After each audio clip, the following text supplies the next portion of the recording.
धर्मेंद्र यादव, हाँ ठीक है, रुक जाइए, अभी सब लोग रुक जाइए। धर्मेंद्र यादव, एक तो मणिशंकर अय्यर सिद्धारमैया के बयान पर प्रियंका भारती स्टैंड क्लियर नहीं कर पाई, आप लोग करेंगे क्या? नंबर एक बात। नंबर दो बात है, अखिलेश यादव कह रहे हैं कि अभी पुलवामा पता नहीं क्या क्या घुसा रहे हैं। अरे सर, इस समय एक सुर में बदला लेने की बात होनी चाहिए, कड़ी कार्रवाई की बात होनी चाहिए, पॉलिटिक्स की नहीं होनी चाहिए।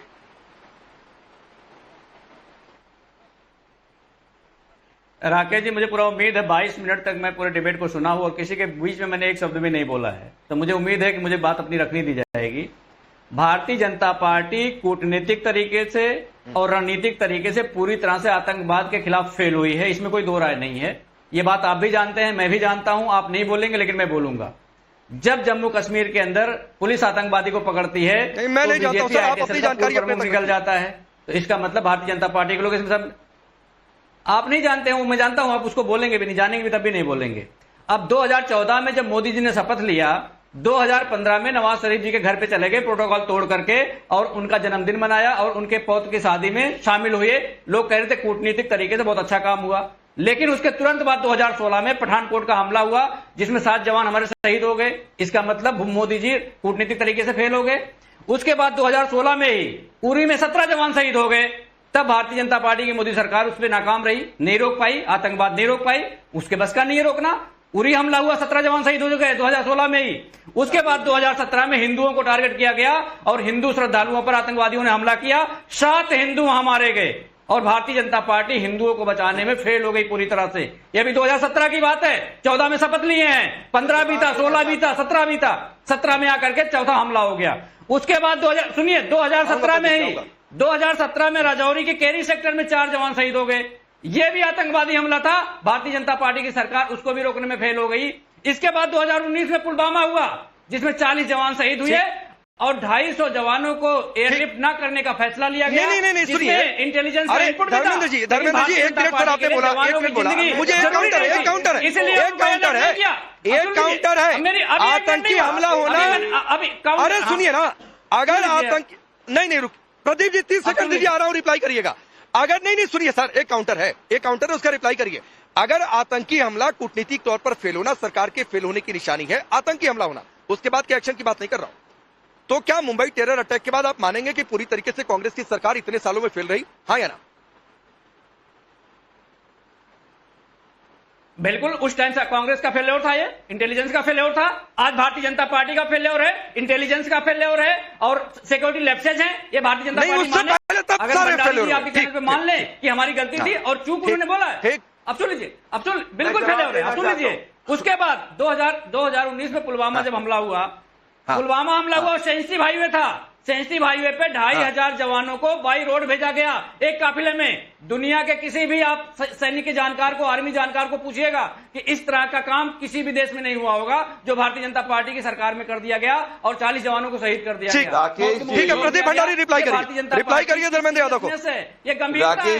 अभी रुकिए, अभी 10 सेकंड और। ठीक है सर, ठीक है राकेश जी, मैं बता रहा हूं आज बात कौन कर रहा है। नहीं रुक जाइए, 10 सेकंड क्या, मणिशंकर अय्यर सिद्धारमैया पर स्टैंड नहीं बता पाए, गठबंधन धर्म निभाइए सर, देश हित वाला धर्म मत निभाइए। यही बात होती है राकेश जी, ये लोगों को सुना जाता है झूठ बोलते हैं, पर जब हम बोलते हैं तो ये बीच में रुकते नहीं है। मैं एक एक करके इनको फैक्चुअली जवाब दे रहा हूँ। मुझे बोलने दीजिए, आप 3 बार बोल चुके हैं भंडारी जी। ये देखिए, अरे तो 4 प्रवक्ता हो गए ऑपोजिशन। अच्छा चलिए 10 सेकंड और दे दीजिए प्रदीप भंडारी, 10 सेकंड और दे दीजिए 10 सेकंड में आतंकवादियों को दे दीजिए। हाँ चलिए 10 सेकंड और दिया, 10 सेकंड और दिया धर्मेंद्र यादव, 10 सेकंड और दिया। प्रदीप भंडारी घड़ी से देख लीजिए 10 सेकंड में। अरे भंडारी को रोकिए पहले, भंडारी जी 2022 में बिहार में मजदूरों को आतंकवादियों ने मार दिया, 2024 में श्रीनगर के पंजाब के मजदूरों को गोली से भून दिया गया और 2024 में ना धर्मेंद्र यादव ऐसे नहीं चलेगा। आप सिद्धारमैया मणिशंकर अय्यर पर स्टैंड क्लियर नहीं कर पा रहे हैं। आपके लिए गठबंधन धर्म देश हित, देश धर्म से ऊपर हो गया है। तो आप रुक जाइए प्लीज, रुक जाइए, अब नहीं कुछ नहीं। प्रदीप भंडारी रिप्लाई करिए, फिर जगदीश से आता हूं, रुक जाइए प्लीज। नहीं प्रदीप भंडारी जी की आवाज। राकेश जी इनको बोलिए बीच में शांत रहिए। हो गया धर्मेंद्र यादव, 3 मिनट सुना। नहीं धर्मेंद्र यादव 3 मिनट सुना सर, घड़ी से देखकर 3 मिनट सुना। रुक जाइए, आपको ही 10 सेकंड नहीं। ये ऐसे ही करते हैं डिबेट्स में जब इनको होता है। जनता पार्टी के सांसद राकेश जी एक एक करके जवाब देता हूँ। ये कौन बोल रहा है 12, ये जब अखिलेश जी की सरकार थी अभी सिर्फ अखिलेश प्रदीप जी यादव की आवाज, सरकार सिर्फ की प्रदीप जी हाईकोर्ट की के आवाज। अंदर जाकर ये पद्मा अवार्ड आतंकियों को पद्मा अवार्ड देना चाहते थे धर्मेंद्र यादव और समाजवादी पार्टी है। मैं नहीं कह रहा हूं, ये हाईकोर्ट कह रहा है, ये रहा इनकी सच्चाई। अब मैं इनसे बात करना चाहता हूं, हमने तो उरी के बाद सर्जिकल स्ट्राइक करी, हमने जाके बालाकोट किया, हम घर के अंदर घुस के पाकिस्तान के आतंकियों को मारा। आपने 26/11 के बाद क्या हुआ? पाकिस्तान के साथ डॉजियर खेलते गए ना, आपने जाके हमला किया। क्या बात कर रहे हैं आप? आपके समय बताना चाहता हूं, अयोध्या के अंदर टेंपल ब्लास्ट होता है, बनारस के अंदर टेंपल ब्लास्ट होता है, मुंबई ट्रेन बॉम्बिंग होती है, हैदराबाद ट्रेन बॉम्बिंग होती है, जयपुर ट्रेन बॉम्बिंग होती है, मुंबई अटैक होता है, पुणे जर्मन बेकरी अटैक होता है, बनारस बॉम्बिंग होती है, मुंबई बॉम्बिंग होती है, दिल्ली हाईकोर्ट बॉम्बिंग होती है, हैदराबाद बॉम्बिंग होती है। और इन सब के बावजूद एक बार पाकिस्तान के अंदर नहीं आप घुसे। हमारे वहां 1000 से ज्यादा बार हमारी सिक्योरिटी फोर्सेस सक्सेसफुल होती है। अगर 2 बार हमने हुआ तो हमने घर के अंदर घुस के पाकिस्तान को मुंह तोड़ जवाब दिया। आज 90% हो चुके हैं, डेटा गवर्नमेंट का उठा के कंपेयर कर लो, पर एक ही बात की जान जाती है हमारे लिए मेन है, और हम मुंह तोड़ जवाब देंगे। बंद करो ये राजनीति करना। कर देंगे, इसको नजरअंदाज कर अरे देंगे। क्या आप बोलो, आप हर पाकिस्तान का न्यूज चैनल आपके ही स्टेटमेंट को क्यों कोट करता है? हर पाकिस्तान का न्यूज चैनल आपके ही स्टेटमेंट को क्यों कोट करता है? जब अखिलेश यादव जी से पूछा गया कि क्या शहीद शुभम द्विवेदी जी के परिवार से मिलने जाओगे, तो क्या उन्होंने बोला? मैं तो जानता नहीं हूं। गए क्यों नहीं शुभम द्विवेदी के परिवार से मिलने? क्यों नहीं गए विक्टिम से मिलने आपकी पार्टी अभी तक? मैं खुद गया हूं विक्टिम से मिलने, हमारे नेता गए विक्टिम से मिलने, क्यों नहीं गए विक्टिम से मिलने? पाकिस्तान की जब देखो बैटिंग करते रहते हो।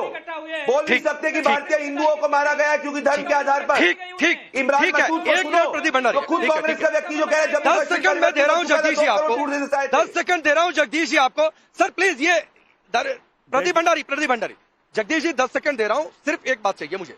सिद्धारमैया मणिशंकर अय्यर का बयान सही है या गलत है? सर बस इतना ही सुनना है मुझे।